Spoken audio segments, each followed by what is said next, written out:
40 വർഷം മുമ്പ് നാറാണത്ത് ഭ്രാന്തൻ എന്ന കവിത എഴുതിയ ഒരു കാലത്ത് ആ കവിത ഇന്നും സാഹിത്യ സദസ്സുകളിലും യുവജനോത്സവ വേദികളിലും മലയാളികളുടെ ഒത്തുകൂടുന്ന പലയിടങ്ങളിലും ഇപ്പോഴും നിരന്തരം പാടിക്കൊണ്ടിരിക്കുന്ന ചൊല്ലിക്കൊണ്ടിരിക്കുന്ന ഒരു കവിതയെക്കുറിച്ചോ അതിൻ്റെ കാലത്തെക്കുറിച്ചോ അതുമാത്രമല്ലാത്ത ഒരു ജീവിതത്തെക്കുറിച്ചോ ഒക്കെ സാറിനോട് സംസാരിക്കാൻ പറ്റണം എന്ന് ഞാൻ ആഗ്രഹിക്കുന്നുണ്ട്. 40 വർഷം മുമ്പ് നാറാണത്ത് ഭ്രാന്തൻ എഴുതുമ്പോൾ ആ എഴുതിയ കവിത ഇന്നും കാലികമായിട്ട് നിലനിൽക്കുന്നു എന്നുള്ളത് ആ കവിതയിൽ അദ്ദേഹം കൊണ്ടുവന്നിട്ടുള്ള ചോദ്യങ്ങൾ കൂടിയാണെന്നുള്ളത്. സത്യം മാത്രം അന്വേഷിക്കാൻ വേണ്ടിയുള്ള ഒരു മനുഷ്യൻ്റെ കാഴ്ച മാത്രമായിട്ടല്ല അതിനെ കാണുന്നത്. അതൊരു ലോകത്തിൻ്റെ വീക്ഷണം കൂടിയുണ്ട്. സജീവമായിട്ട് ഉള്ളിലുള്ള മധുസൂദനൻ നായർ എന്ന കവിയുടെ മനസ്സിലുള്ള, ഹൃദയം കൊണ്ട് കവിത എഴുതുന്ന ഒരു മനുഷ്യൻ്റെ മനസ്സിലുള്ള കവിതയും കവിത്വവും അതിനകത്തേക്കുണ്ട്. ആ കവിത വന്ന കാലം മുതൽ ഞാൻ പലപ്പോഴും സാറിനോട് വീണ്ടും ചോദിക്കുന്നത്, ഞാൻ ഒറ്റ ചോദ്യത്തിൽ നിന്നാണ് ആദ്യം തുടങ്ങുന്നത്. സാർ, ഈ മുമ്പ് ഇത് എഴുതുമ്പോഴൊക്കെ നമ്മുടെ ആശങ്കകൾ ധാരാളം ഉണ്ടായിരുന്നു. ആ ആശങ്കകൾക്ക് വലിയ തോതിലുള്ള മാറ്റമൊന്നും ഉണ്ടായതായിട്ട് എനിക്കും തോന്നുന്നു. പക്ഷേ എന്നാൽ പോലും ചിലയിടങ്ങളിലൊക്കെ എവിടെയൊക്കെയോ കവിത കൊണ്ടും ജീവിതം കൊണ്ടും നമ്മൾ പറയുന്ന വാക്കുകൊണ്ടുമൊക്കെ നമ്മളെ ഏതെങ്കിലും തരത്തിൽ മോട്ടിവേറ്റ് ചെയ്യാൻ ആ വിശ്വാസം നഷ്ടപ്പെട്ടിട്ടില്ലല്ലോ സാറിന്? ആ വിശ്വാസം നഷ്ടപ്പെട്ടിട്ടില്ല എന്ന് മാത്രമല്ല, ഇത്തിരി ഏറി വരുന്നുണ്ട്. എന്തെന്ന് വെച്ചാൽ, അടുത്ത കാലത്ത് ചില കുട്ടികളെ കാണുമ്പോൾ അവരറിയാതെ, കൊച്ചുകുട്ടികൾ ഇതിലെ 2 വരി എന്നെ കേൾപ്പിക്കുന്നു. ശരിക്കും മധുവാല് പറഞ്ഞ ആ കവിതയുടെ സാഫല്യം എങ്ങനെയാണ്, എന്താണ് എന്ന് കുഞ്ഞുങ്ങളിൽ കൂടെയാണ് ഞാനിപ്പം മനസ്സിലാക്കുന്നത്. അടുത്ത കാലത്ത് ഒരു 2 മാസം മുമ്പ് സാഹിത്യ അക്കാദമി ഹാളിൽ തൃശ്ശൂർ നാറാണത്ത് ഭ്രാന്തൻ്റെ 40 വർഷം എന്ന് പറയുന്ന ഒരു സമ്മേളനം ഒരു മുഴുവൻ ദിവസം ഉണ്ടായിരുന്നു. നിറയെ ആൾക്കാരും ഉണ്ടായിരുന്നു. അതിൽ ഏറ്റവും കൂടുതൽ എൻ്റെ കണ്ണ് നിറച്ചത് കുഞ്ഞുങ്ങളുടെ പ്രതികരണമാണ്. ചെറുപ്പക്കാരുടെയും കൗമാര ദശയിലുള്ള കുട്ടികളുടെയും കൊച്ചു കുഞ്ഞുങ്ങളുടെയും പ്രതികരണമാണ്. അപ്പോൾ എങ്ങനെയാണ് ഒരു കവിത അകത്ത് കയറി അധികം പിടിവാശിയോ അധികം ഇരുട്ടോ ഇല്ലാത്ത മനസ്സുകളിൽ അകത്ത് കയറി എങ്ങനെ പ്രവർത്തിക്കുന്നു എന്ന് മനസ്സിലാക്കാൻ പറ്റുന്നത്? അതുകൊണ്ട് ഒരു സാഫല്യം ഉണ്ടെന്ന് എനിക്ക് തോന്നുന്നു. ഞാൻ ഇതിനകത്ത് ഒരു കാര്യം കൂടി പറഞ്ഞു.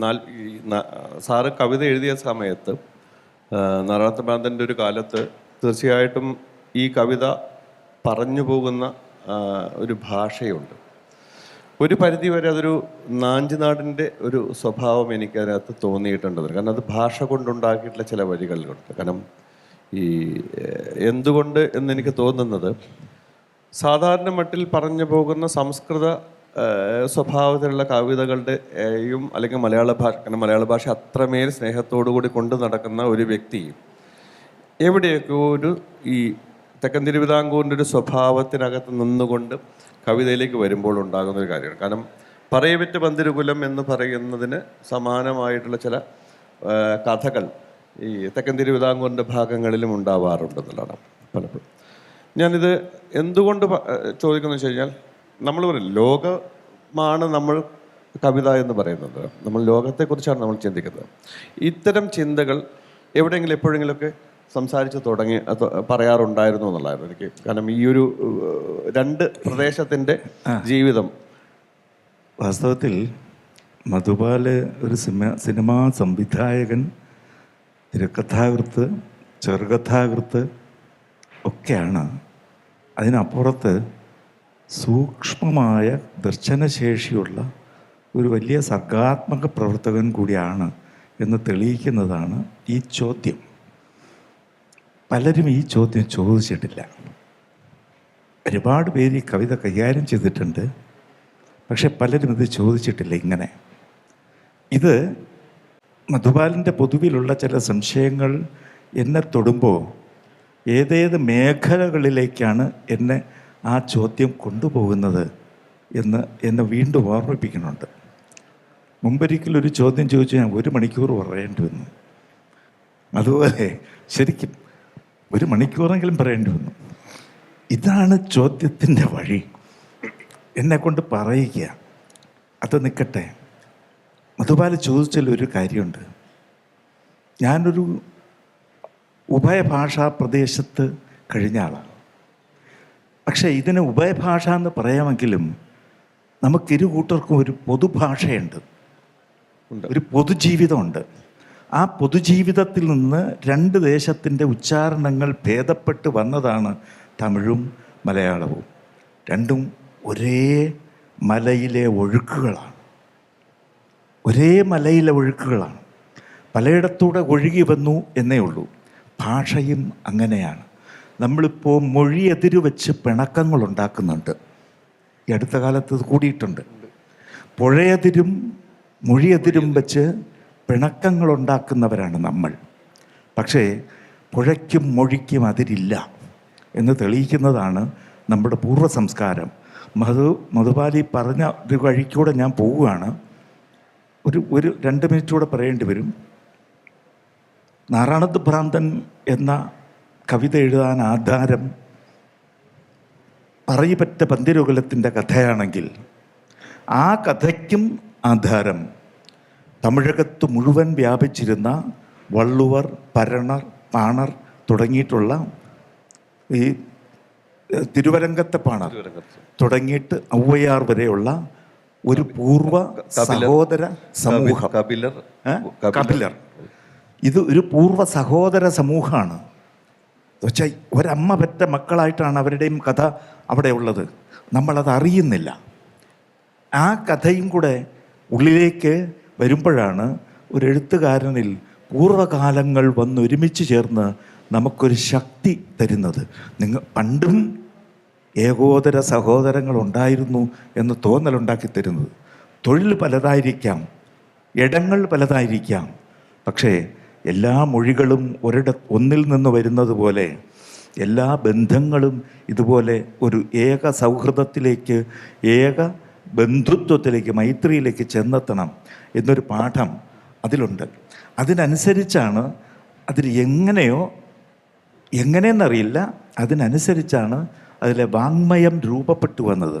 അതാണ് കോയ്മയുടെ കോലങ്ങളെരിയുന്ന ജീവിത ചുടലയ്ക്കു കൂട്ടിരിക്കുമ്പോൾ, കോവിലുകളെല്ലാം ഒതുങ്ങുന്ന കോവിലിൽ കഴകത്തിനെത്തി നിൽക്കുമ്പോൾ. അവിടെ കോവിലുകൾ, ആ കോവിൽ ക്ഷേത്രം എന്നാണ് പൊതുവേ നമ്മൾ കരുതുന്നത്. ക്ഷേത്രത്തിൻ്റെ അർത്ഥം വേറെ, കോവിലിൻ്റെ അർത്ഥം വേറെ. എനിക്കെങ്ങനെ ഈ കോവിൽ അവിടെ വന്നു എന്ന് ചോദിച്ചാൽ അങ്ങനെ വന്നു പോയതാണ്. നമ്മുടെ കളക്റ്റീവ് അൺകോൺഷ്യസിൽ കിടക്കുന്ന പഴയ ബോധം ഉണർന്നു വന്നാണ് കോവിൽ എന്ന വാക്കിനെ അവിടെ കൊണ്ട് തന്നത്. അതാണ് എഴുത്തിൽ വരുന്ന ഒരു പ്രത്യേകത. പാവ് എന്ന വാക്കും അതിന് പാവ് എന്ന് പറയുന്ന വെൺപാവ് എന്നുള്ളത് അതും അതിനോട് ചേർത്ത് തന്നെ പറയേണ്ടി വരും എന്നുള്ളത് തന്നെയാണ്. കാരണം ഈ തിണകളുടെ സ്വഭാവമുള്ള എഴുത്ത് കൃത്യമായിട്ട്, കുറിഞ്ചിയുടെയോ മറ്റുമൊക്കെ എഴുത്തുകൾ കൃത്യമായിട്ട് അപ്രതീക്ഷിതമോ അറിയാതെയോ ബോധത്തിലോ അബോധത്തിലോ സാറിന്റെ മനസ്സിലുണ്ട്. അല്ലേ? പുഴകൾ വെൺപാവിനാൽ വെൺമ നാട്ടുപൂഴിപ്പരപ്പുകളിൽ ഒരു ജോഗ്രഫിയാണ്, ഒരു കർമ്മമണ്ഡലമാണ്, പ്രകൃതിയുടെ ഒരു കളിയാണ്. പുഴ ഒഴുകുന്നത് വെൺപാവ് പാടുന്നത് പോലെ. വെൺപാവ്, കലിത്തൊക ഒക്കെ തമിഴകത്തെ പാട്ടുരീതിയാണ്. പുഴ പാടി ഒഴുകുന്നത് വെൺപാവ് ഒഴുകുന്ന പോലെ. അതേസമയം ഊടും പാവും ചേർന്ന് മുണ്ടും അതേപോലെ നെയ്യുന്നുണ്ടല്ലോ. അപ്പൊ അവിടെ രചകൻ മുണ്ടലക്കുന്നതും കൂടെ വരും. കണ്ടോ? നെയ്തലിന്റെ വഴിയാണത്. നെയ്തലിന്റെ വഴിയും കൂടെ വരും. അങ്ങനെ ഒരു ദേശം, ഒരുപാട് കാലങ്ങൾ, കർമ്മങ്ങൾ, ഇതെല്ലാം വരികൾക്കകത്ത് എങ്ങനെയോ ഇണങ്ങി വന്നതാണ്. ഇതൊക്കെ ഇപ്പോൾ ചുരണ്ടിയെടുത്തിട്ടത് മധുബാലന്റെ ചോദ്യമാണ്. ഒരു നിരൂപകനും ഈ വരികൾ ഇങ്ങനെ അപഗ്രഥിച്ചിട്ടില്ല ഇതുവരെ. ഞാൻ വീണ്ടും പറയുന്നൊരു കാര്യം കൂടെ ഉള്ളത് ചെയ്യാം. ഞാൻ എൻ്റെ ഒരു കോളേജിൽ പഠിക്കുന്ന സമയത്താണ്, ഞാൻ കോളേജിൻ്റെ തുടക്കത്തിൽ പ്രീ ഡിഗ്രി കഴിഞ്ഞ സമയത്താണ് നാരായണത്ത് ഭ്രാന്തൻ കാസറ്റിൽ ഞാൻ കേൾക്കുന്നത്. ഒരു കാര്യത്തിൽ നിന്ന് അന്നും ഉള്ള വലിയ തോതിൽ പുസ്തകങ്ങളൊന്നും നമുക്ക് മാർക്കറ്റിൽ അവൈലബിൾ അല്ല. കാരണം അതിനുവേണ്ടി വാങ്ങിച്ചു കൊണ്ടുപോകുക എന്നൊക്കെ ഒന്ന് വലിയ ഒരു 10-40 വർഷം മുമ്പുള്ളൊരു കാര്യത്തിനകത്ത് നമുക്ക് ആലോചിക്കുമ്പോൾ എല്ലാ പുസ്തകങ്ങളും കിട്ടാനുള്ള പാടുണ്ടായിരുന്നു, എല്ലാ ആഴ്ചപ്പതിപ്പുകളും കിട്ടാനുണ്ടാവും പാടുണ്ടാ സമയത്ത്. ഇത് കാസറ്റിലായിട്ടാണ് വരുന്നത്. അപ്പോൾ കൊല്ലത്തുണ്ടായിരുന്നു, ഞാൻ എൻ്റെ അച്ഛൻ്റെ കൂടെ വർക്ക് ചെയ്യുന്നൊരു മനുഷ്യൻ കൊല്ലത്തുണ്ടായിരുന്നു. അദ്ദേഹം ഞങ്ങൾ പാലക്കാടാണ്. അപ്പോൾ കൊല്ലത്ത് ഈ കാസറ്റുമായിട്ട് വന്നിട്ട് നിരന്തരമായിട്ട് രാവിലെ മുതൽ വൈകുന്നേരം വരെ പുള്ളിയുടെ വീട്ടിനകത്തും ഓഫീസിലായാലും എല്ലാം പണ്ട് ടേപ്പ് റെക്കോർഡറിൻ്റെ കാലം കൂടിയാണ് 80s എന്ന് പറയുന്നത്. ആ ടേപ്പ് റെക്കോർഡറിൽ ഇത് ഇട്ടിട്ടാവും നാരായണത്ത് ഭ്രാന്തൻ നമ്മൾ കാണാതെ ഇങ്ങനെ കേട്ട് ഞാനിപ്പോൾ സാറ് ചൊല്ലിക്കൊണ്ടിരുന്നപ്പോഴും ഞാൻ നോക്കിക്കൊണ്ടിരുന്നതും ഇവിടെ ഒരുപാട് ചുണ്ടുകൾ അത് ആവർത്തിക്കുന്നത് കണ്ടതിലുള്ളൊരു സന്തോഷമായിരുന്നു എന്നുള്ളതാണ്.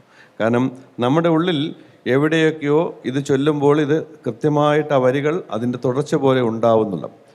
ഒരു പരിധി വരെ ഞാൻ ഇപ്പോൾ ചോദിക്കുന്നത്, അപ്പോൾ ഒരു കാലത്ത് കടമ്പനിട്ടയും അയ്യപ്പണിക്കർ സാറും ഡി വിനേന്ദ്രനും ഒക്കെ ഈ ചൊൽക്കാഴ്ചകൾ അവതരിപ്പിച്ചിരുന്ന ഒരേ കാലത്ത് തന്നെയാണ്. അതിൻ്റെ ഒരു തുടർച്ച തന്നെയാണ്, ഒരു പരിധിവരെ ഒപ്പം തന്നെയാണ് മധുസൂദനൻ നായർ എന്ന കവി വളരെ കൃത്യമായിട്ട് മറ്റെല്ലാത്തിനും ഉപരി ഇത് ചൊല്ലുമ്പോൾ ഇപ്പം കേട്ടപ്പോഴും ഞാനുണ്ട് നമ്മുടെ ഉള്ളിൽ അറിയാതെ കണ്ണ് നിറഞ്ഞു പോകുന്ന ഒരവസ്ഥയുണ്ട്. കാരണം ഈണമുണ്ട്, വാക്കുകളുടെ ശക്തിയുണ്ട്. ഇത് രണ്ടും നമ്മുടെ ഉള്ളിൽ കിട്ടുന്നത്. ഈ ഒരു കാലത്തെക്കുറിച്ച് ഒന്ന് പറഞ്ഞാൽ കൊള്ളാമെന്നുണ്ട്. കാരണം വേറൊന്നും കൊണ്ടല്ല, ഒരു 40 വർഷത്തിന് പുറകിലേക്ക് നമ്മളുടെ ഒരു കാസറ്റ് കാലം എന്നുകൂടി പറയുന്നൊരു കാലം കൂടി കിട്ടത്തില്ല. അതുകൂടെ ഒന്ന് കേൾക്കുന്നത് സന്തോഷമുള്ള കാര്യമാണ്. കാസറ്റ് കാലം എന്ന് പറയുന്നതിന് മുമ്പ് ചൊൽക്കാഴ്ചയുടെ കാലമായിരുന്നു. നമ്മുടെ പ്രിയപ്പെട്ട കാവാലം അയ്യപ്പ പണിക്കർ, നെടുമുടി വേണു, ഇവർ നാട്ടടകളിലെ ആളുകളെ ഹരം പിടിപ്പിച്ചു. അത് കേട്ടൊക്കെ തന്നെയാണ് നമ്മൾ വന്നത്. അതിനും എത്രയോ മുമ്പ് എൻ്റെ ബാല്യം തൊട്ട് ഞാൻ തോന്നിയ പാട്ട് പാടി നടന്നവനാണ്. ഒരു കൂട്ടുമില്ലാതെ ഇവരുടെ ഒന്നും കൂടാതെ അവിടെ തോന്നുന്നത് എഴുതുകയും പാടുകയും ചെയ്ത് അങ്ങനെ നടന്ന ഒരു തോന്നിയവാസിയായിരുന്നു ഞാൻ. ആരുടെടുത്തും ഒരു കവിത ചൊല്ലണം, ഒരു അവസരം തരണം എന്ന് ചോദിച്ചിട്ടില്ല. കവിത എഴുതി പ്രസിദ്ധീകരിക്കാൻ ആരുടെ കയ്യിലും കൊടുത്തിട്ടുമില്ല. അതൊക്കെ മടിയാണ്. പക്ഷെ തോന്നിയാൽ പാടും, രാത്രി ആയാലും പകലായാലും. ഇത് മാത്രമാണ്. പക്ഷേ കാവാലത്തിൻ്റെയും നെടുമുടിയുടെയും അവരെ പ്രോത്സാഹിപ്പിച്ച ഈ അയ്യപ്പ പണിക്കർ സാറിൻ്റെയും ചൊൽക്കാഴ്ചകൾ എന്നെ ആകർഷിച്ചു. അതിലൂടെ എനിക്ക് കേരളത്തിലെ പൂർവകാലങ്ങളുടെ കണ്ഠങ്ങൾ എന്താണ് എന്നൊരു ഊഹം കിട്ടി. അവരിലൂടെ അവർക്കും പിതാമഹന്മാരായിട്ടുള്ള ഒരുപാട് പേരുടെ നാദം ഇങ്ങോട്ട് വന്നു. നമ്മുടെ നാട്ടടകളിൽ ഒരുപാട് ചൈതന്യമുണ്ട് നാദത്തിന്. അതിൽ ഭാഷയുണ്ട്, അതിൽ ജീവിതമുണ്ട്, വികാരമുണ്ട്. ഇതെല്ലാം ചേർന്നാണ് വരുന്നത്. അത് കഴിഞ്ഞപ്പോൾ ഇതാണ്ടേ വരുന്നു കടമനിട്ട പാറയുടെ കരുത്തോടു കൂടിയാണ്, മലയുടെ കരുത്തോടു കൂടിയാണ് വരുന്നത്. അതും ഞാൻ വിസ്മയിച്ച ഒരനുഭവമാണ്. ഈ അനുഭവത്തിൻ്റെ പുറകെയാണ് ഞാൻ എൻ്റെ കവിതയായിട്ട് വന്നത്. അറിയാതെ ഈ കവിത പാടിപ്പോയത് കൊണ്ട് ചിലരെന്നെ പിടിച്ച് വേദികളിൽ കൊണ്ട് നിർത്തിയാണ് എന്നെ കൊണ്ട് ഈ കവിതകൾ കൂടുതൽ അവതരിപ്പിച്ചത്. ശരിക്കും പറഞ്ഞാൽ അതാണ് സംഭവിച്ചത്. പക്ഷേ നമ്മുടെ കാസറ്റിനും പൂർവമായ ഒരു കാലത്ത് മനുഷ്യൻ്റെ വചനത്തിന് പ്രത്യക്ഷമായ ഒരു അനുഭവശേഷി ഉണ്ടായിരുന്നു. അപ്പോൾ ആളുകൾക്ക് തുറന്നു പാടാനും തുറന്നു പറയാനും സന്ദർഭങ്ങൾ ഒത്തിരി ഉണ്ടായിരുന്നു. അതുകൊണ്ട് അവരുടെ വാക്കുകൾക്ക് പരസ്പര വിനിമയശേഷി ഉണ്ടായിരുന്നു. നാടിൻ്റെ സിരകളിൽ നിന്ന് വരുന്ന നാദമായിട്ടത് വന്നിരുന്നു. ഇപ്പോൾ വന്ന് ഇത് യന്ത്രശ്രവണം മാത്രമായി. യന്ത്രമൈനകളാണ് പാടുന്നത്. യന്ത്രമൈനകൾ പദം മറക്കുമ്പോൾ എന്നൊരു കവിതയിൽ ഞാൻ എഴുതിയിട്ടുമുണ്ട്. യന്ത്രമൈനകളാണ് ഇപ്പം പാടുന്നത്. പക്ഷേ മനുഷ്യ മന്ത്രമൈനകൾ വീണ്ടും വരണം. നമ്മുടെ ആളുകൾ വീണ്ടും ഹൃദയം തുറന്നുച്ചരിക്കുന്ന കാലം, സാമൂഹിക ബന്ധം കൂടുതലുള്ള കാലം, അതാണ് പ്രതീക്ഷിക്കുന്നത്. അങ്ങനെ വരുമ്പോഴാണ് ഭാഷയ്ക്കും കവിതയ്ക്കും ജീവിതത്തിനും കരുത്ത് വരുന്നത്, സ്വാധീനത വരുന്നത്. അതുകൊണ്ട് ആ പഴയ കാലത്ത് കാസറ്റുകൾ ഉണ്ടാക്കി, ശരിയാണ്, കാസറ്റുകൾ വന്നത് നഷ്ടപ്പെട്ടു പോയ ചില ശക്തികളെ വീണ്ടെടുക്കാനൊരു സന്ദർഭം ഉണ്ടാക്കി എന്നുള്ളത് ശരിയാണ്, തീർച്ചയായിട്ടും. കാരണമുണ്ട്. കവിതയെന്ന് പറഞ്ഞാൽ ഒരു വ്യത്യസ്താഭിപ്രായമുള്ളവർ കാണും. എല്ലാവർക്കും അവരവരുടെ അഭിപ്രായം ആകാം, സംശയമില്ല. ഞാൻ എൻ്റെ അഭിപ്രായം അങ്ങ് പറയുകയാണ്. കവിതയെന്ന് പറഞ്ഞാൽ മൗനമായി വായിച്ചു കൊള്ളണം, ലേഖനം എഴുതാം, അല്ലാതെ വേറൊന്നും മിണ്ടരുത് എന്ന് ചിലർ ശഠിച്ച് വിധിച്ചു വച്ചിരുന്നൊരു കാലം ഉണ്ടായിരുന്നു. അപ്പോഴാണ് ഈ കുറേ പേര് കവിതയുമായിട്ട് ഇങ്ങനെ ഇറങ്ങുന്നത് പുറത്ത്. പണിക്കർ സാറൊക്കെ അതിൻ്റെ ആളുകളായിരുന്നു. അതിൻ്റെ പുറകെ ഒരു വൈതാളികനായിട്ടാണ് ഞാനും ഒക്കെ വന്നത്. എനിക്കത് പറയാനൊരു മടിയുമില്ല. പക്ഷേ എനിക്ക് എൻ്റേതായ വഴിയുണ്ടായിരുന്നു. അത് പണിക്കർ സാറിനെ പോലുള്ളവരൊക്കെ അംഗീകരിക്കുകയും ചെയ്തു. അപ്പോൾ ചിലർ പറഞ്ഞു കവിത ഇങ്ങനെ പാടാൻ പാടില്ല, അങ്ങനെ പാടാൻ പാടില്ല എന്ന് ശഠിക്കുകയും അതിൽ ഞാൻ പാടിക്കളയുന്നു എന്നതുകൊണ്ട് മാത്രം 6 മാസക്കാലം മാതൃഭൂമി പത്രത്തിൻ്റെ വാരാന്ത പതിപ്പിൽ കവിത പാടുന്നതിനെതിരെ നിരന്തരം ലേഖനം എഴുതുകയും ചെയ്തവരുണ്ടായിരുന്നു ഒരു കാലത്ത്. ഞാൻ മിണ്ടിയില്ല. എൻ്റെ ജോലി ഇത് മാത്രമാണ്, മറ്റതിന് മറുപടി പറയുകയല്ല. ഞാൻ മിണ്ടിയില്ല. കാരണം നാദം അനശ്വരാണ്. ആ നാദത്തിന് വിലയുണ്ട്. ഒരു ജനതയുടെയാണ്, എൻ്റെ മാത്രമല്ല. എനിക്കിതേ ചെയ്യാൻ കഴിയൂ, പിന്നെ ഇതിനെ എതിർക്കാനും വയ്യ. അങ്ങനെ ഇരുന്നപ്പോഴാണ് നാരായണ ഭാന്തൻ്റെ, ഞാൻ യാദൃച്ഛികമായിട്ടാണ് ഈ പറയുന്നത്, DC കിഴക്കേ മുറി അദ്ദേഹത്തെ ഞാൻ നമസ്കരിക്കുന്നു. എൻ്റെ വീട്ടിൽ വന്ന് ഈ കവിത വാങ്ങിക്കൊണ്ടുപോയാണ് പുസ്തകമായിട്ട് പ്രസിദ്ധീകരിച്ചത്. ഞാൻ ആരുടെയും കയ്യിൽ കൊണ്ട് കൊടുത്തതുമല്ല. അദ്ദേഹം ഇപ്പം ഇല്ല. അദ്ദേഹത്തിൻ്റെ മനസ്സാലോചിക്കണം. വീട്ടിൽ വന്ന് ഈ നാരായണ ഭാന്തൻ ഇത് വാങ്ങിക്കൊണ്ടുപോയി പുസ്തകമാക്കി പ്രസിദ്ധീകരിച്ചു. ഓരോ 3 മാസം കൂടുമ്പോൾ ഒരു പുതിയ പതിപ്പ് ഇത് ഇറക്കിക്കൊണ്ടിരുന്നു. അപ്പം ഞാൻ വേറൊരു കവിത എഴുതി, ഗാന്ധർവം. ആ ഗാന്ധർവത്തിന് ഒരു അനുഗ്രഹം തൊടണം എന്നെനിക്കൊരാഗ്രഹം ഉണ്ടായിരുന്നു. അയ്യപ്പ പണിക്കർ സാറിൻ്റെ കൊടുത്തു. അയ്യപ്പ പണിക്കർ സാറ് അതിന് ഒരവതാരിക എന്ന മട്ടിൽ കുറച്ച് വാക്കുകൾ എഴുതി. അതിനകത്ത് അദ്ദേഹം പറയുന്നു, എന്നെ കണ്ടിട്ടറിഞ്ഞല്ലോ ശകുന്തങ്ങൾ അശിക്ഷിതർ. ഈ ശകുന്തളയെ വേറെ ആരും അറിഞ്ഞില്ല, പക്ഷേ ശകുന്തങ്ങൾ പക്ഷികൾ ആണ് അറിഞ്ഞെടുത്ത് പാലിച്ചത്. അതുപോലെ നല്ല കവിത നല്ല മനസ്സുകൾക്ക്, പാവപ്പെട്ട മനസ്സുകൾക്ക് നന്നായിട്ട് തിരിച്ചറിയാൻ പറ്റും എന്നാണ് മധുസൂദനൻ നായർ തെളിയിക്കുന്നത് എന്ന് അയ്യപ്പ പണിക്കർ എഴുതിയതിന് ശേഷമാണ് ചിലർ എനിക്കെതിരെയുള്ള ഈ വചനങ്ങളൊന്ന് കുറച്ചത്. അയ്യപ്പ പണിക്കർ സാറ് പറഞ്ഞു, നല്ല കവിത ഇങ്ങനെയാണ് മനസ്സിലാക്കുന്നതെന്ന്. കാരണം നമ്മുടെ ശരിയായ വചനത്തിൻ്റെ കേൾവി നഷ്ടപ്പെടുന്നിടത്ത് ആ കേൾവിയെ തിരിച്ചു പിടിക്കുക എന്നതൊരു കർമ്മമായിരുന്നു. അതിന് വാസ്തവത്തിൽ നമ്മളെപ്പോലുള്ളവർ ചെയ്തു. കാസറ്റുകൾ അതിനെ സഹായിക്കുകയും ചെയ്തു. ശരിയായിട്ടും കാസറ്റ് വരുന്നതിന് തൊട്ട് മുമ്പുള്ള കാര്യം കൂടെ ഒന്ന് സൂചിപ്പിക്കാം. ഞാൻ 84 ഈ കവിത എഴുതുന്നത്. ഇപ്പോൾ 41 വർഷം കഴിഞ്ഞു. 84 85 ഞാൻ കയ്യിൽ വെച്ചിരുന്ന അവിടെ ഇത്തിരിശ ചൊല്ലുകയൊക്കെ ചെയ്യുള്ളൂ. 86 പെട്ടെന്ന് പാലക്കാട് വയലാർ അവാർഡ് വേദിയിൽ ക്ഷണിക്കപ്പെട്ട് ഞാൻ ചെന്ന് അവിടെ ഈ കവിത അവതരിപ്പിക്കുന്നു. അന്ന് ശ്രീകണ്ഠൻ നായരും ബാക്കിയുള്ളവരും കൂടെ ഈ കവിത എടുത്ത് ആകാശവാണിയിലും ഒട്ടുകൊക്കെ കൊടുത്ത് പടർന്നു. അത് കഴിഞ്ഞ് ഞാൻ വീട്ടിൽ വന്നതിന് ശേഷം വീട്ടിലിരിക്കപ്പുറതിയില്ലായിരുന്നു. ദിവസം 25 പേർക്കെങ്കിലും ഞാൻ കവിത റെക്കോർഡ് ചെയ്ത് കൊടുക്കണം. വീട്ടിൽ വരും ടേപ്പ് റെക്കോർഡറുമായിട്ട്. ഞാനിത് കവിത പാടിക്കൊടുക്കും, എല്ലാവർക്കും പാടിക്കൊടുക്കും. ഒരു മടിയുമില്ല. കാരണം അതിൻ്റെ കടമയാണ്, കർമ്മമാണ്. കുട്ടികൾക്ക് വേണ്ടിയിട്ടാണ് ചെയ്യണത്, അറിയാം. കോപ്പിയും എടുത്ത് കൊടുക്കും. അതെനിക്കൊരാഹ്ലാദമായിരുന്നു. അങ്ങനെ എത്ര കാലം ചെയ്തു എന്നറിയില്ല. പിന്നീടാണ് ഒരു കൂട്ടർ വന്ന് കാസറ്റാക്കാം എന്ന് പറഞ്ഞത്.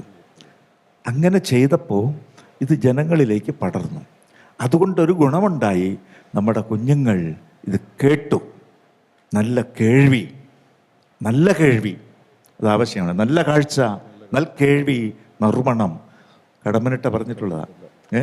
നല്ല വാക്കോതുവാൻ ത്രാണി ഉണ്ടാവണമെങ്കിൽ നല്ല കാഴ്ചയും നല്ല കേൾവിയും ഉണ്ടാവണം. അതിലേക്കൊരു വഴിയുണ്ടായി എന്നുള്ളതൊരു പുണ്യമാണ് എന്ന് ഞാൻ ഇപ്പോഴും കരുതുന്നുണ്ട്. അതുകൊണ്ട് ജീവിതം മുഴുവൻ ഇങ്ങനെ തുടർന്ന് പോകാനും ഇഷ്ടമാണ്. ഞാൻ ഇത് പറയുമ്പോൾ തന്നെ ആലോചിക്കുന്നത്, ഇപ്പോൾ സാർ പറഞ്ഞു വന്ന ഒരു കാര്യത്തിനകത്ത് ഈ വാക്ക് ഓതുക എന്നല്ല, ഇന്നത്തെ കാലത്ത് ഏറ്റവും വേറൊരു കവിത ഗാന്ധി ഉണ്ട്. അതും ഇതേപോലെ ഈ ഏറെ ചർച്ച ചെയ്യപ്പെട്ടിട്ടുള്ള ഒരു കാര്യം തന്നെയാണ്. കാരണം പ്രത്യേകിച്ച് ഇന്നത്തെ അവസ്ഥയിൽ ഗാന്ധി വീണ്ടും വീണ്ടും ചൊല്ലേണ്ടതാണ് എന്നുള്ളത് നമ്മളെ ഓർമ്മിപ്പിക്കുന്ന ഒരു കാര്യം കൂടിയാണ് എന്നുള്ളതാണ്. അതുകൂടി ഒന്ന് ഇതിൻ്റെ തുടർച്ചയായിട്ട് സംസാരിക്കണമെന്നുണ്ട്. അതുകൂടെ ഒന്ന് പറയണം, ഗാന്ധിയെക്കുറിച്ച് കൂടി. എൻ്റെ വീട്ടിൽ ഒരു മഹാത്മാവിൻ്റെ പടമേ ഉള്ളൂ. ഞാൻ അത് കണ്ടതുകൊണ്ടാണ് ഞാൻ ഇതിലേക്ക് വന്നത് എന്നുള്ളത്.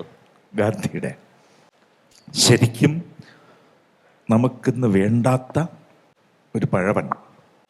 അതാണ് ഇന്ത്യയുടെ ആത്മാവ് എന്ന് ഞാൻ വിചാരിക്കുന്നു. ഗാന്ധിയാണ് ഇന്ത്യയുടെ ആത്മാവ് എന്ന് തന്നെ ഞാൻ വിചാരിക്കുന്നു. അതിന് കാര്യമുണ്ട്, വിശദീകരിക്കാൻ ഇപ്പോൾ പറ്റില്ല. പക്ഷേ വെടിയേറ്റു വീണ പ്രശാന്തിയാണ് ഗാന്ധി. നമ്മൾ വെടിവെച്ചിട്ട് കഴിഞ്ഞ ഒരു പ്രശാന്തിയാണ്. ആ ശാന്തി തിരിച്ചെടുത്താൽ ആണ് ഒരു ഏക മനസ്സായി ഒരു നാടിന് ജീവിക്കാൻ പറ്റുന്നത് എന്നിപ്പോഴും ഞാൻ സ്വപ്നം കാണുന്നുണ്ട്. നഷ്ടപ്പെട്ടു പോയ ശാന്തിയെ തിരിച്ചെടുക്കണം. തനിയേ നടന്നു നീ പോവുക എന്നാണ് ഞാൻ ആ കവിത ആരംഭിക്കുന്നത്. അപ്പോൾ ആ കവിത അങ്ങനെ ആരംഭിക്കുന്നത് ടാഗോറിൻ്റെ ഒരു കവിതയെ ആധാരമാക്കിയാണ്. അപ്പോൾ ആരും നിന്നെ ശ്രദ്ധിച്ചില്ലെങ്കിലും നീ തനിച്ചു നടക്കുക എന്ന് പറയുന്ന ആ വരികളാണത്രേ മഹാത്മാഗാന്ധി ജീവിതാന്ത്യത്തിൽ ദിവസവും കേട്ടിരുന്ന ഗാനം, അദ്ദേഹത്തിൻ്റെ ശാന്തിക്ക് വേണ്ടിയിട്ട്. ആ തനിയേ നടന്നു പോവുക എന്നതിൽ പലരും വിചാരിച്ചു ഗാന്ധി ഏകാഗിയാണ് എന്നാണ്. അല്ല, ഗാന്ധിയുടെ ധീരമായ പദസഞ്ചലനമാണ് ഞാൻ ഉദ്ദേശിച്ചത്. തനിച്ച് നടക്കാനുള്ള ശേഷി ഭാരതീയനുണ്ടാക്കാനായിരുന്നല്ലോ ആ മനുഷ്യൻ പാടുപെട്ടത്. സ്വാശ്രയം, സ്വരാജ്യം, സ്വന്തം ഭരണം, സ്വാശ്രയം. ആ സ്വാശ്രയമാണ് തനിച്ച് നടക്കൽ. ഇന്നും നമുക്ക് ഒരു മൊഴിക്ക് പോലും മറ്റുള്ളവരെ ആശ്രയിക്കേണ്ട ഗതികേട് നിലനിൽക്കുന്നു. അതാണ് നമ്മുടെ ദുര്യോഗം. ആ തനിച്ച് നടക്കാനുള്ള ഗതി നമുക്ക് ഇതുവരെ വന്നില്ല. അതിലൊരു വേദന കൊണ്ടാണ് ഞാനിത് ഈ കവിത എഴുതിയത് തന്നെ. ഞാൻ രാജ്ഘട്ടിൽ പോയി ഒരു ദൃശ്യം കണ്ടതിന് ശേഷമാണ് ആ കവിത എഴുതിയത്. രാജ്ഘട്ടിൽ ആദ്യമായി പോകുന്ന ദിവസം ഈ പാദുകങ്ങളെല്ലാം അഴിച്ച് ദൂരെ വെച്ചിട്ട് ഗാന്ധിയുടെ ആ സമാധിക്ക് മുന്നിൽ കത്തുന്ന അഗ്നിക്ക് മുന്നിൽ പോയി നിൽക്കുമ്പോൾ എനിക്ക് തൊഴാൻ തോന്നിയില്ല, വെറുതെ നിൽക്കുകയാണ്. പക്ഷെ എവിടെ നിന്നോ, ഉത്തർപ്രദേശിൽ എവിടെ നിന്നോ ആയിരിക്കണം, പാവപ്പെട്ട കുറേ കുട്ടികൾ, സ്കൂൾ കുട്ടികൾ ഇങ്ങനെ നടന്നു വരുന്നു. ഒന്നോരുണ്ട് അധ്യാപകരവരെ നയിക്കുന്നുമുണ്ട്. അവരിങ്ങനെ വന്നിട്ട് ഗാന്ധിയെ നമ്മൾ വെടിവെച്ചതിൻ്റെ പിറ്റേ വർഷം ജനിച്ച ഞാൻ നോക്കി നിൽക്കേ, ഗാന്ധി മറഞ്ഞു പോയിട്ട് പിന്നെയും ഒരു 40-45 വർഷത്തിന് ശേഷം ജനിച്ച ആ കുട്ടികൾ നടന്നു വന്നിട്ട് ആരും പറയാതെ തന്നെ പെട്ടെന്ന് ആ മണ്ണിൽ സാഷ്ടാംഗം വീഴുന്നു. ഇത് കണ്ടപ്പോൾ എനിക്ക് തോന്നി, എനിക്കിതുവരെ ഗാന്ധിയെ മനസ്സിലായിട്ടില്ല, ഈ കുഞ്ഞുങ്ങൾക്ക് മനസ്സിലായി. ഗാന്ധിയുടെ ശക്തി അതാണ്. ഞാൻ വെറുതെ പറയുന്നതല്ല. ഒരു കുഞ്ഞിൻ്റെ മനസ്സിൽ ഒരാദർശമായി, കർമ്മപ്രവണതയായി, ഒരു സമർപ്പണമായി, ഒരു ശരിയായ മനുഷ്യത്വമായി പൂത്തു നിൽക്കുന്ന ഒരാളാണ് ഗാന്ധി. അതുകൊണ്ട് ഗാന്ധി മരിക്കില്ലെന്ന് എനിക്ക് തോന്നി. എൻ്റെ ഉള്ളിൽ വരാത്തത് ഞാൻ മാറിപ്പോയിട്ടാണ്. പക്ഷേ കുഞ്ഞുങ്ങൾ മാറിയിട്ടില്ല. ഭാവിയിൽ ഒരു രാഷ്ട്രത്തിൻ്റെ നേതാവ് ആര് എന്ന് ഒരു കുഞ്ഞിനോട് ചോദിക്കണമെന്നാണ് എനിക്ക് അന്ന് തോന്നിയത്. കുഞ്ഞുങ്ങൾ സ്നേഹിക്കുന്നവനാണ് രാജ്യത്തിൻ്റെ ശരിയായ നേതാവ് എന്നിപ്പോഴും ഞാൻ ഉറച്ചു വിശ്വസിക്കുന്നു. കുഞ്ഞുങ്ങൾക്ക് സ്നേഹം തോന്നണം. ഈ കുഞ്ഞുങ്ങളെ കണ്ടിട്ട് മടങ്ങിപ്പോന്നിട്ട് എൻ്റെ കൂടെ ഉണ്ടായിരുന്ന PK രാജൻ സാറിനോട് ഞാൻ പറഞ്ഞു, സാർ എനിക്കിതുവരെ ഗാന്ധിയെ മനസ്സിലായിട്ടില്ല. ഇന്ന് കുഞ്ഞുങ്ങളെ കണ്ടപ്പോൾ എനിക്ക് മനസ്സിലായി നമ്മൾ വെടിവെച്ചു കൊന്ന ആ മനുഷ്യനാണ് നമ്മുടെ ശരിയായ ആദർശ പുരുഷനെന്ന്. തിരിച്ചു വന്നിട്ടാണ് ഞാൻ ഈ കവിത എഴുതിയത്.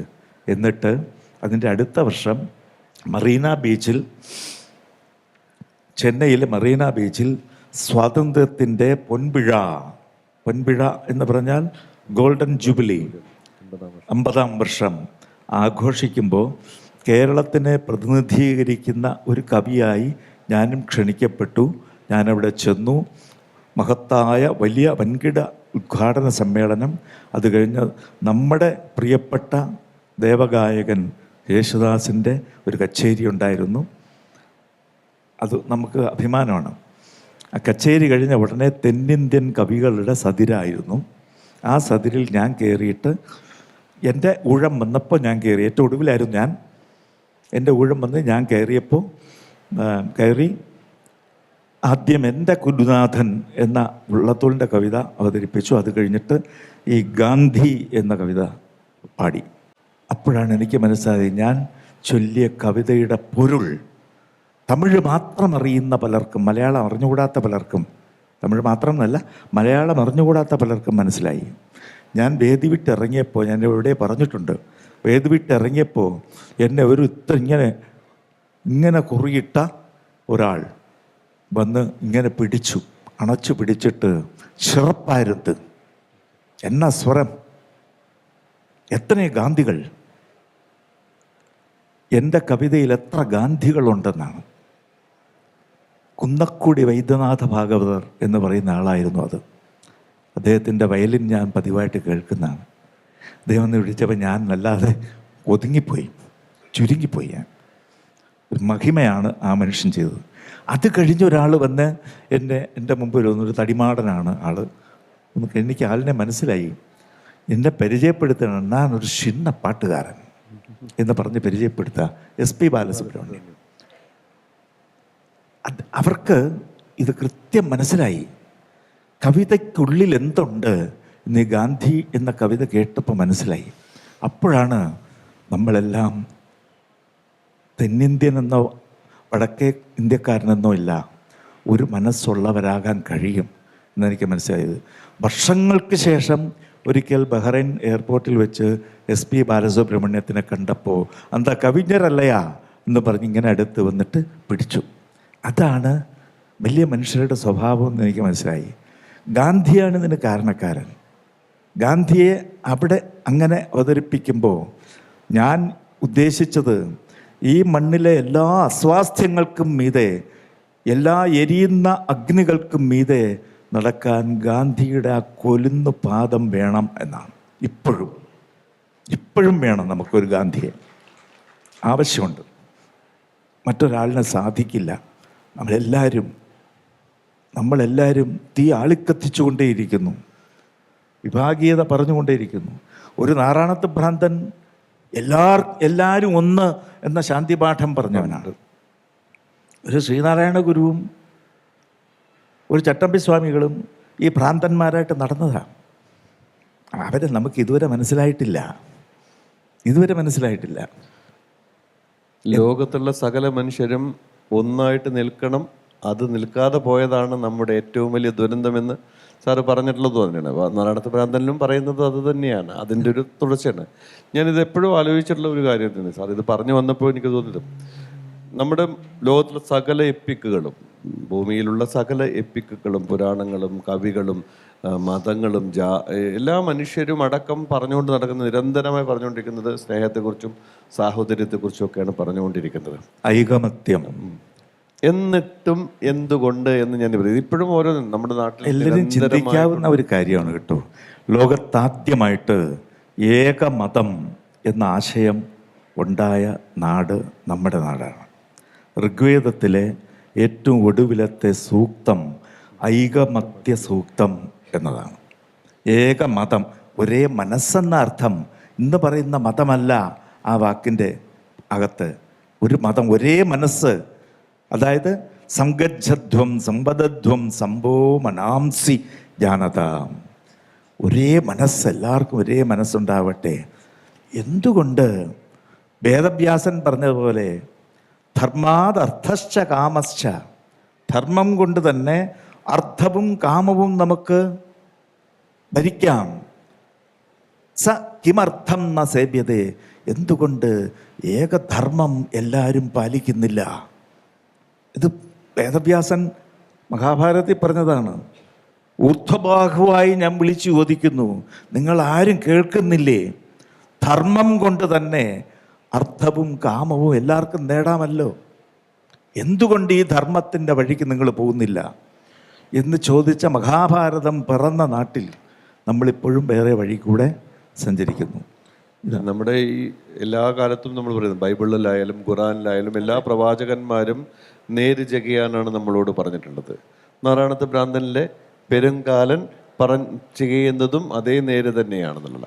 ഈ നേര് ചെയ്യുന്ന സമയത്തുണ്ടാകുന്ന കാര്യങ്ങൾ അത് വിളിച്ചു പറയുമ്പോൾ പലപ്പോഴും പല മനുഷ്യന്മാർക്കും തോന്നുന്ന, അത് എന്തിനാണ് സത്യം പറയുന്നത്, അത് പറയുന്നത് ശരിയാണോ, അത് ആവശ്യമാണോ, ഞാൻ സത്യം പറഞ്ഞു കഴിഞ്ഞാൽ അത് മറ്റുള്ളവർക്ക് ബുദ്ധിമുട്ടാവില്ലേ എന്ന് പറയുന്നത്, ഒരു ഇരട്ടത്താപ്പിൻ്റെ ഒരു മനസ്സ് ഭയങ്കരമായിട്ട് കൊണ്ടുപോകുന്നൊരു കാലം കൂടി ഉണ്ട് എന്ന് ഈ 40 വർഷത്തെ കവിതയ്ക്കകത്ത് നിന്നുകൊണ്ടും സാറിന് പറയാൻ പറ്റുമെന്ന് എനിക്ക് തോന്നുന്നുണ്ട്. കാരണം ഈ അന്ന് എഴുതുമ്പോഴും അതിന് നമ്മൾ പാവപ്പെട്ടവരുടെ കയ്യിൽ നിന്ന് പങ്ക് വേണ്ടി ഉള്ളതെന്ന് പറഞ്ഞുകൊണ്ട് പങ്ക് ഉണ്ടാക്കുകയും അതിൻ്റെ പങ്ക് നമ്മൾ പറ്റുന്ന ആളുകൾ ഉണ്ടാവുകയും ചെയ്യുന്നൊരു കാലത്താണ് നമ്മൾ നിൽക്കുന്നത് എന്ന് സങ്കടത്തോടു കൂടി കാണേണ്ടി വരും എന്നുള്ളതാണ്.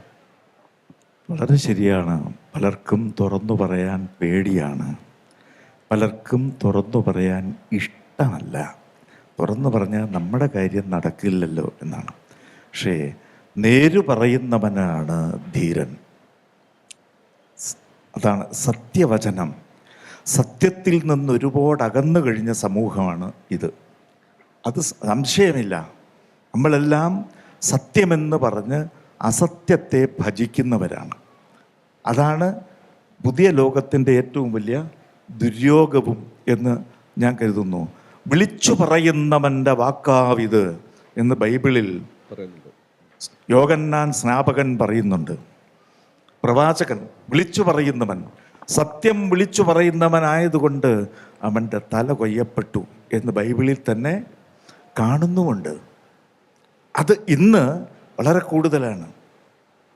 ആ കാലത്ത് ഏറ്റവും കൂടുതൽ ധീരാത്മാക്കളായി പെരുമാറാവുന്നവർ കലാകാരന്മാരാണ് എന്ന് ഉറപ്പിച്ച് പറയാം.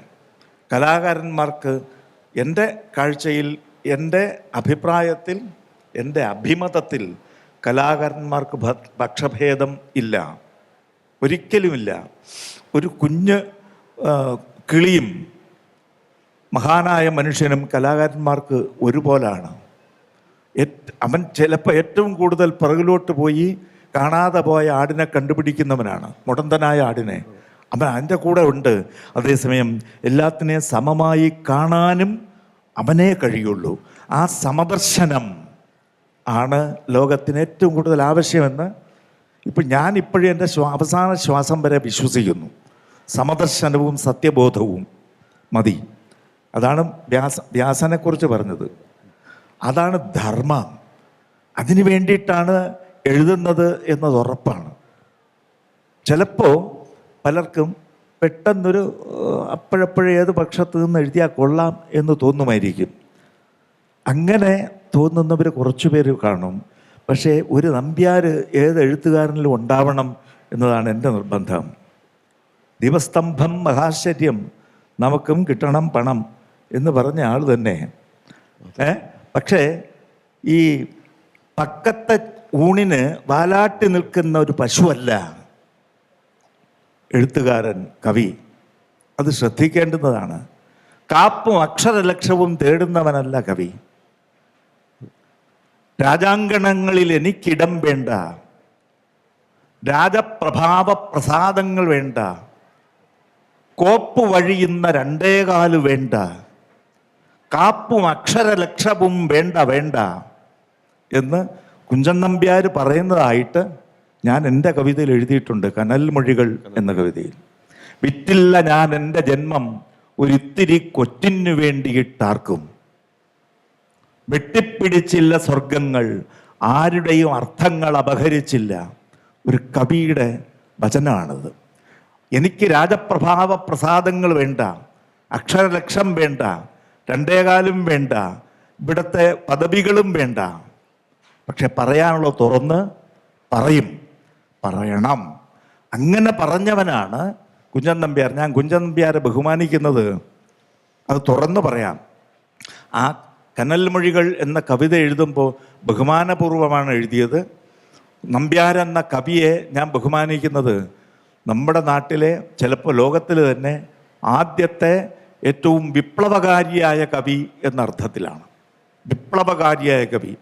നമുക്കാണെങ്കിൽ ആദ്യത്തെ ക്ഷേത്രപ്രവേശന വിളംബരകാരൻ കുഞ്ചൻ നമ്പ്യാരാണ് എൻ്റെ കാഴ്ചയിൽ.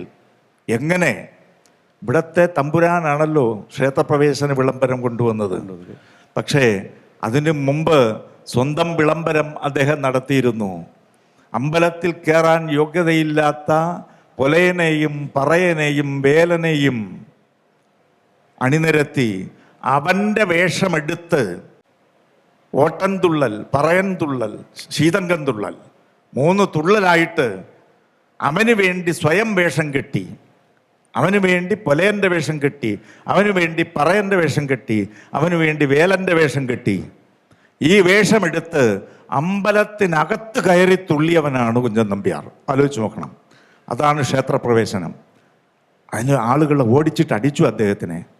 ആ അടിയും കൊണ്ടുകൊണ്ടാണ് അമ്പലപ്പുഴ നിന്ന് ഓടി ഇവിടെ വരെ വന്നത്, തിരുവനന്തപുരത്ത് വന്നത്. തിരുവനന്തപുരത്ത് വന്നപ്പോഴും ഇവിടത്തെ കുഴപ്പം അങ്ങേറ് മനസ്സിലാക്കി. അതുകൊണ്ട് ഇവിടത്തെ രീതികൾ കണ്ടിട്ടും അദ്ദേഹം പച്ചയ്ക്ക് തുറന്നു പറയാനുള്ളത് പറഞ്ഞു. ആ പറച്ചിൽ ഒരു വെറുതെയുള്ള വിനാശകരമായ ക്രിറ്റിസിസം അല്ല, ഒരിക്കലുമല്ല. തിരുത്താൻ വേണ്ടിയിട്ടാണ്. ഭരണാധികാരി സ്വയം തിരുത്തണം, അതാണ് പ്രധാനം. ശക്തൻ തമ്പുരാനെ കുറിച്ചൊരു കഥയുണ്ട്, എല്ലാവരും കേട്ടിട്ടുണ്ടാവുമെന്ന് ഞാൻ വിചാരിക്കുന്നു. എങ്കിലും ഒന്ന് സൂചിപ്പിക്കാം. ശക്തൻ തമ്പുരാനെ കുറിച്ചുള്ള കഥയെന്ന് വെച്ചാൽ, ശക്തൻ തമ്പുരാൻ ചാക്യാർ കൂത്തു പറയുന്നിടത്ത് കേൾക്കാൻ മുമ്പിൽ സിംഹാസനം പോലുള്ള ഒരു ആസനത്തിൽ ഇരുന്നിരുന്നു.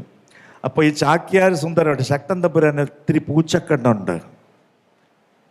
അപ്പം ആ പൂച്ചക്കണ്ണിനെ തന്നെ ഒന്ന് കളിയാക്കിക്കൊണ്ട് ഇദ്ദേഹം ഒരു പരാമർശം നടത്തി. ചാക്യാർ പൂച്ചക്കണ്ണിനെ കളിയാക്കിക്കൊണ്ട്. അന്നത്തെ ചാക്യാർക്ക് വിമർശിക്കാം,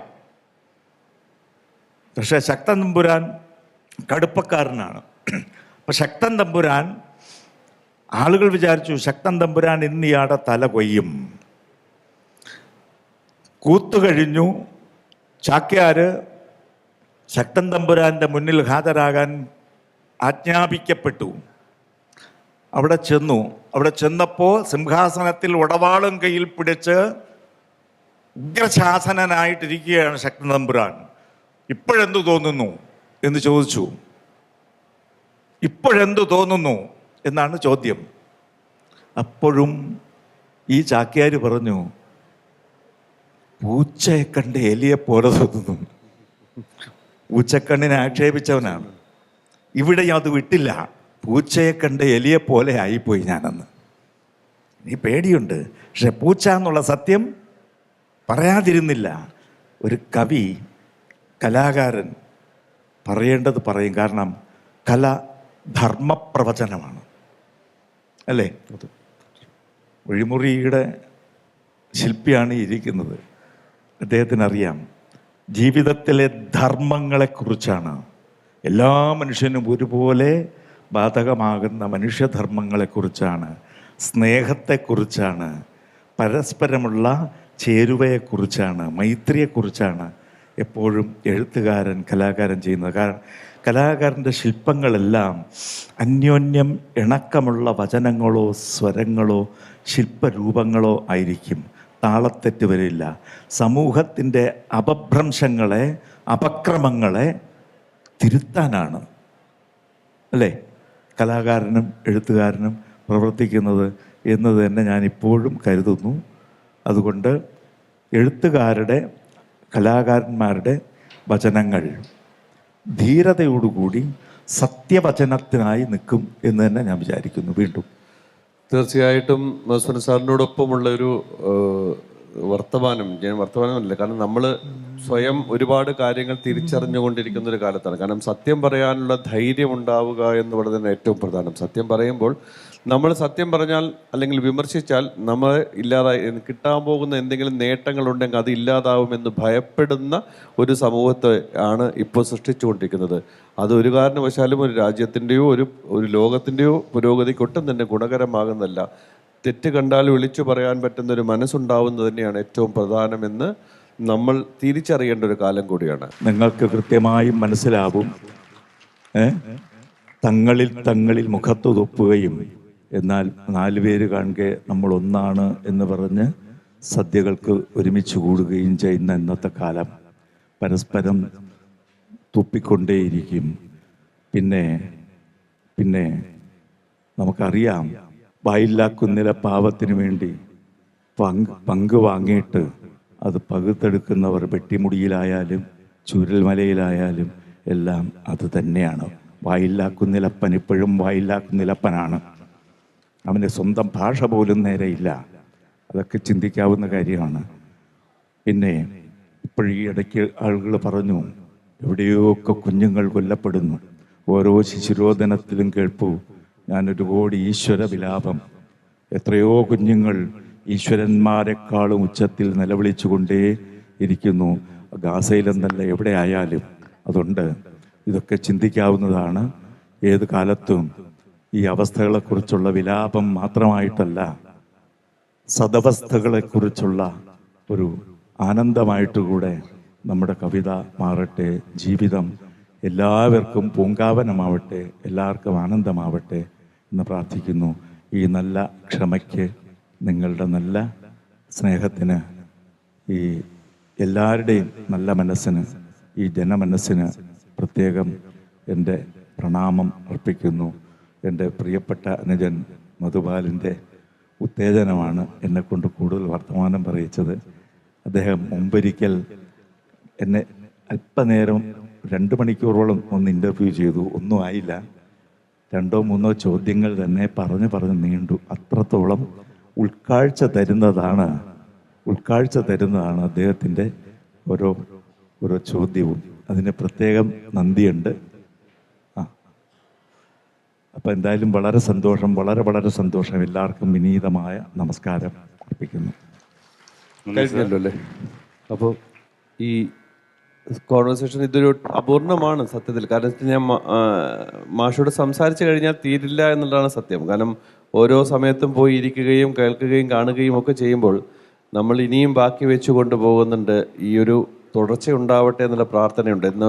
കാരണം ഞാൻ മധുസൂദൻ സാറിനോടൊപ്പം പല വട്ടങ്ങളിലായിട്ട് ഇൻ്റർവ്യൂ എന്നുള്ളത് അല്ലാതെയും ഇരുന്നിട്ടുള്ളപ്പോഴൊക്കെ എനിക്ക് തോന്നിയിട്ട് തീരാതെ പോകുന്നു. ഈ വർത്തമാനം അനവരതം തുടരട്ടെ. മാഷിന് അത് പറയാനും അത് കേൾക്കാൻ നമുക്കും കഴിയട്ടെ എന്ന് ആശംസിക്കുന്നു. All the best.